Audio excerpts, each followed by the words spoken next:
Rendez-vous aujourd'hui, c'est avec vous, Julia Dumont. Bonjour Julia. Bonjour Pauline. Bienvenue sur ce plateau. Vous êtes journaliste pour le site Info Migrants, partenaire de France 24, et vous nous parlez aujourd'hui, Julia, de la situation à Calais. Il y a 5 ans, presque jour pour jour, l'immense et tristement célèbre jungle de Calais a été démantelée. C'était le plus grand bidonville d'Europe, dans lequel vivaient plus de 10 000, je crois, au plus fort de cette crise, 10 000 migrants.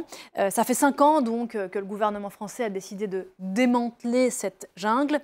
Quelle est la situation aujourd'hui? Qu'est-ce qui a changé en 5 ans? En 5 ans, il y a eu beaucoup de changements et puis il y a bien sûr des choses qui sont restées les mêmes aussi.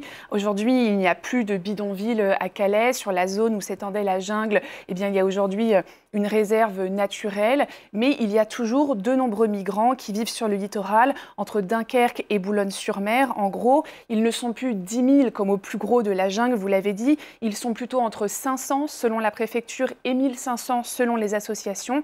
Leur objectif, lui, il est resté le même, passer au Royaume-Uni, coûte que coûte. Alors aujourd'hui, ils vivent plutôt dans des petits campements, souvent réunis par communautés, entre Soudanais, Érythréens, Afghans, Somaliens.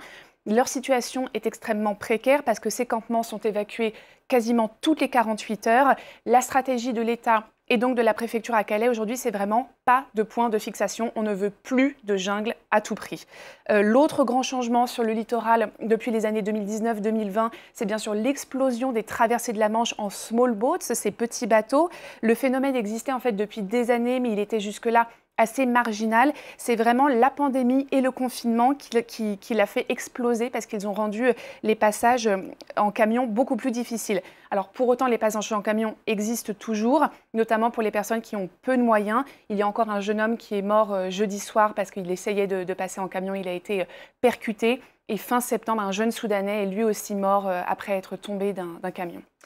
Il y a eu du changement de l'autre côté de la Manche, Julia, chez les Britanniques, parce que pour ceux qui ne le savent pas, Calais, ça se trouve sur la côte nord-ouest de la France, en face de la Grande-Bretagne donc, et puis cette côte donc qui va, vous le disiez, de Boulogne-sur-Mer à Dunkerque. Donc côté britannique, le Brexit est arrivé bien sûr, le Brexit est arrivé comme l'administration Johnson. Qu'est-ce que ça a impliqué sur la situation à Calais?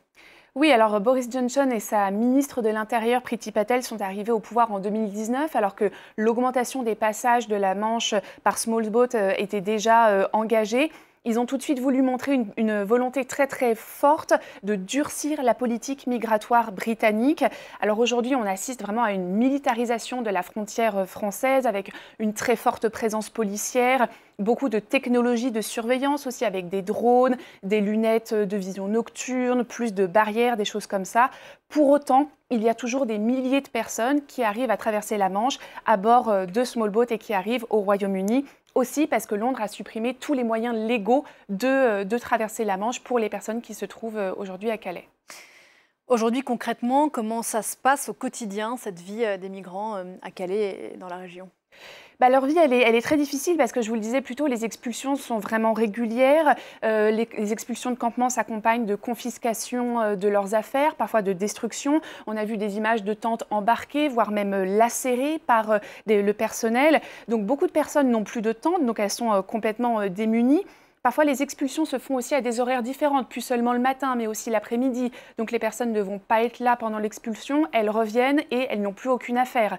Alors, les associations essayent de renouveler, de distribuer régulièrement des tentes, des sacs de couchage, des bâches, mais elles ont un petit peu du mal à suivre le rythme tellement il est important. Il y a aussi parfois des expulsions qui s'accompagnent de violences policières. On a reçu plusieurs témoignages à ce sujet.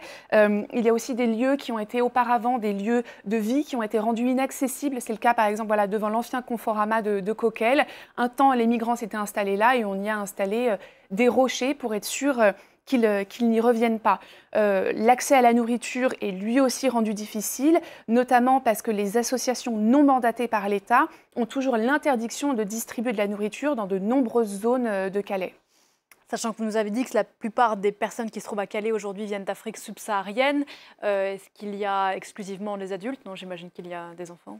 Il y a quelques familles, oui, tout à fait. Alors, il y a aussi des personnes qui sont kurdes, notamment sur le campement de Grande-Synthe. Et là, c'est une zone où il y a plus de familles. Il y a notamment beaucoup d'enfants et même des femmes enceintes et de très, très jeunes enfants.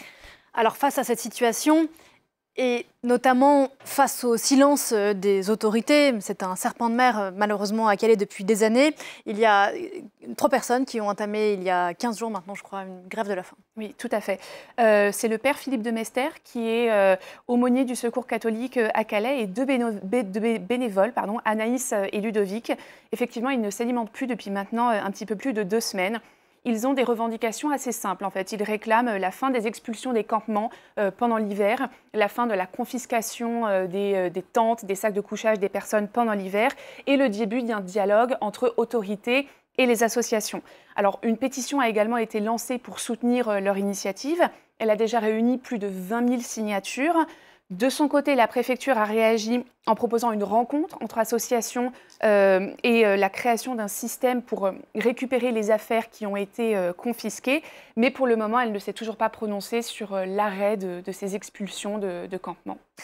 Merci beaucoup Julia. Je crois qu'on peut aussi retrouver un reportage fait à Calais par Louis Viter sur le site internet d'Info Migrants avec des photos. Merci encore, vous revenez quand vous voulez. Vous le savez sur ce plateau, vous êtes la bienvenue. Sans transition aucune, le journal des